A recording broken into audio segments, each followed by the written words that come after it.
Now, in this section, I'm going to give you very briefly my credentials, what qualifies me basically to help you, what inspires me, and I'll give you a personal story, give you some idea how I think, something about the work I've done in the past, my career highlights, something about family, not too personal, but enough for you to get to know me, and then something about what inspires me and what really gets me angry. And I think that'll give you an idea of something about the person who is going to present you with this course. With that said, let's walk straight into my experience and my qualifications and my credentials. I've been working with business owners now for 20 years, coaching, strategizing, business planning related, and I've also been lecturing in management and in business for almost 10 years. So, with that combination, I have a fairly varied background. And also, if you go more into the distant past, I've been an economist and a project leader and spoke at national and international seminars and facilitated these things. You'll get a little bit more about that, but that will give you an idea of my credentials. Of course, you can get much more if you go into just Google me possibly, but even on LinkedIn, you will see there's much more information about my career and my progression. With that said, what inspires and angers me now, this picture you see here is that one there, uh, is of a place called near Beach Haven, a little beach in a harbour in Auckland in New Zealand. Now, what's significant about this? Well, this beach was built by someone. I didn't know that. We used to take our kids there. They used to swing on the ropes on that picture on the left. There was some ropes, and it's still there. And you'll see a little boat in the corner, and I'll show you the boat. You can see there's a boat there, and if you look at behind the boat, there is a beach. Well, that was all clay, nothing. And a person called Frank Larkin, you don't have to remember his name, built the beach. I didn't know this. I met him at, of all things, a funeral at the local Baptist church. And I recognized his face, and I said, "Oh, you, Mr. Frank Larkin? He's quite an old person. He's passed on now." And he said, "Yes." I said, "My kids play on your beach, and they ride the boat you built for the kids, because that boat is very safe. The kids can pull themselves into the water for a distance, and they can come out again. And you can just sit and watch them. They can go that far, and it's not deep. They can actually walk there." And he said, "Oh, yes, yes. My wife said she wanted a beach, so I built her one." And I asked him how. And he took that boat and he went across the harbour, got sand, and rowed back with his son. And he built that beach, put the beach there. It is still there. And you can see behind there, there's some ropes, and people now use it. Now, there's more to the story. You see the wolf there. He maintained the wolf. The council tried to chase him away. It's another story. There's a picture of my wife and I in the early 2000s standing on an embankment. Now, I'll go back to that picture, and if you look, there's an embankment there. And that embankment was built by him with old tires and rubble, and then he put ground over it and built the grass. People now use that to barbecue and to have a great time. Families come to this place. It's not just a piece of clay that you can't walk in. It is a beach. It's got leisure area. The wharf has been maintained, and you can go barbecue there. Now the council tried to bankrupt him. He told me this. They tried to make him take that embankment out, and this man maintained his stance, and over years, and now of course the council has taken over. The ferries use the wharf. The embankment is used by families in the area, and it's a great spot. It's a wonderful little spot to relaxing. A little boat on a beach built by one man. Now that inspires me. I don't know if you found that inspiring, but you see, we do not hear of these type of heroes, and you will find them in every little small community across the world, in North America and Europe. You will find people who are heroes locally, who will never hit the news, and that is what inspires me. That's why I will not tend to quote the greats. Although I must actually say, in this story, I'm thinking of J.F. Kennedy's quote of, um, "Don't ask what your country can do for you, but what can you do for your country?" Well, this is what I mean embodies that, I believe. Building a beach and a boat and let the kids play on it, because this guy probably didn't even think of that lofty ideals, but that embodies that ideal. But we often use these nice words and we quote them and we sprinkle them all over the things we say. Well, let's look at the true heroes in life. Now, that's what inspires me. It gives you an idea how I think. It's one little story. My kids used to play on that beach a lot. They're 22 and 25 now, and I'm married now since 1987. So There's my wife and I on the embankment. Uh, Not the most flattering picture, but I think, well, that's what we are like when we relax. Um, Let me talk to you about my study and my first job. Well, um, I put there working with dinosaurs because it was quite a while ago. But I walked into university, studied industrial psychology, public administration, economics, things like that. And my first job was in human resources, which I didn't particularly like. It was more admin than real working with people and inspiring them. But it was good for me to learn.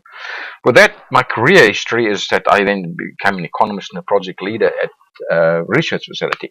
And I thoroughly enjoyed that. That is a little bit further than working with dinosaurs and not quite so far away. And I did quite a bit of research work, consulting work there, wrote reports, spoke at seminars and conference, also facilitated. That was international and national. And with that said, I've since in 1996, 97 moved to New Zealand. So my family has moved over here. We all moved, and that's when we started using that beach I told you about. It was near the house we lived in. We didn't even realize the story. Uh, my kids now 22, 25. We're living in Auckland, great place to live. Um, Now, why small business? Why do I work with small business? Very simply put, one of my career highlights, what I'm going to tell you about, is I work with Habitat. Uh, as a research consultant, I helped the government in 1994 in South Africa.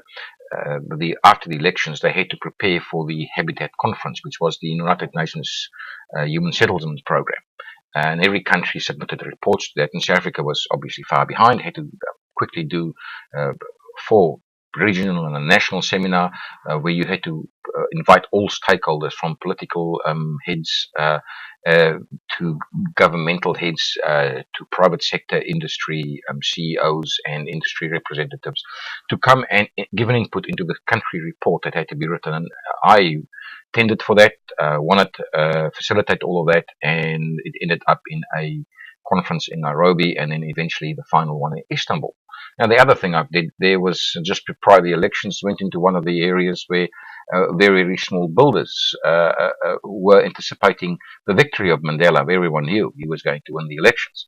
And they wanted to know what the opportunities could be for them. And I sat amongst a bunch of beer crates with very ordinary, call them builders, tradespeople really, who was hoping that this would open up opportunities for them.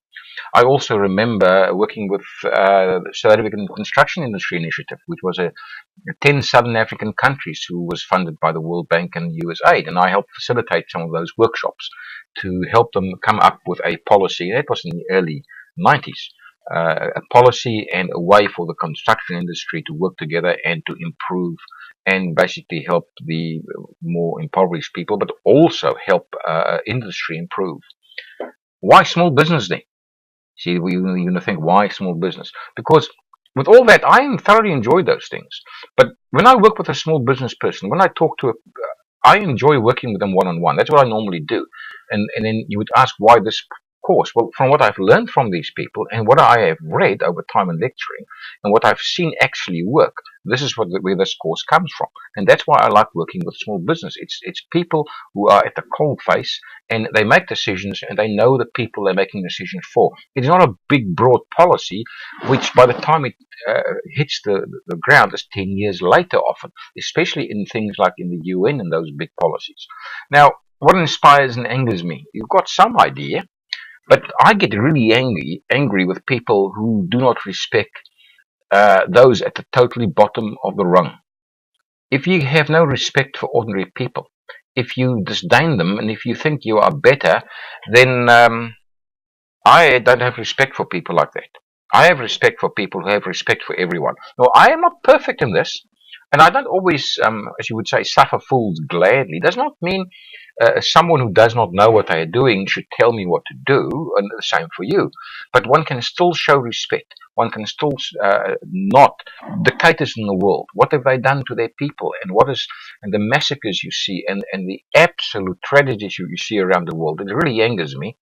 I don't try and do much about it. You contribute a bit charity-wise, but I'm realistic about what one can do, but it still angers me. Because I think one should not let that anger totally go, and you should always be on the lookout for saying, what can I do that will make a difference? And one of the things one can do is support the good guys and not support the bad guys, if really that simple. With that said, what inspires me? Well, a person like Frank Larkin, who built a beach for his wife, um, and who has left a boat. It's 50 years that that boat's been there, and the kids still use it. The local Lions Club and local Rotary is now helping out with keeping that maintained. Brilliant work, but one man inspired it and kept it going. I met him a few times, loved talking to him.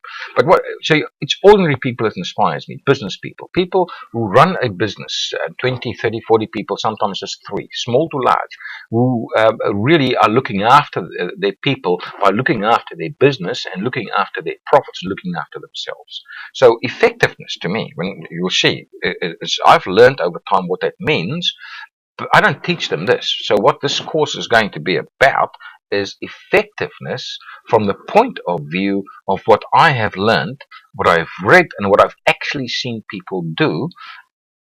I don't think you'll find it totally new, but you'll find it refreshing, and you'll find it, I believe, very practical to use and implement in your own life. Now, that's a little bit about me. Uh, I hope it has interested you. Please enjoy the rest of this course, and yeah, thanks for your interest.